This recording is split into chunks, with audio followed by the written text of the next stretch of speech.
It's been really cold lately, so comforting meals have been on repeat. Today's meal is roasted cauliflower chickpea coconut curry.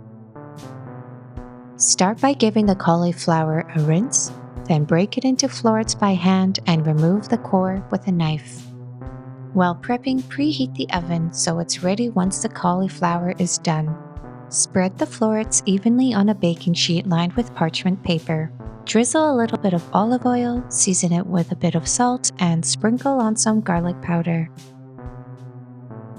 I give the cauliflower a little massage so that every piece is well coated. Then it roasts in the oven for about 20 minutes. While the cauliflower is in the oven, rinse a can of chickpeas under cold water and set aside. Next, chop an onion, celery, and garlic, and add them to a heated pan with some olive oil. Season it lightly with a little bit of salt and cook the vegetables until they've softened.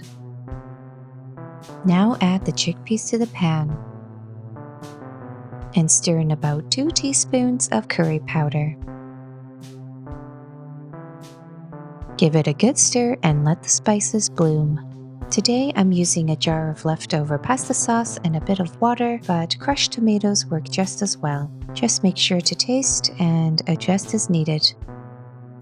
This is my secret ingredient. Grate half an apple into the curry. It brightens the flavor nicely and adds a subtle sweetness.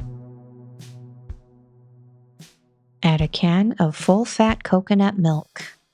Give everything a gentle stir until the coconut milk is well incorporated. I decided to add a little bit of stock powder to give the curry a bit more flavor. Let the curry simmer on low heat with the lid on for about 15 to 20 minutes. After about 15 to 20 minutes, take the roasted cauliflower and add it to the curry. The cauliflower should blend nicely with the curry. Once everything is mixed well, let it rest for about 5 minutes. I love eating curries with a bowl of freshly cooked rice. I top the bowl with a generous portion of rice and big spoonfuls of the curry. I had some cilantro at home, so I added it on top for a pop of color and freshness. This curry was exactly what I needed on a cold, wintry day.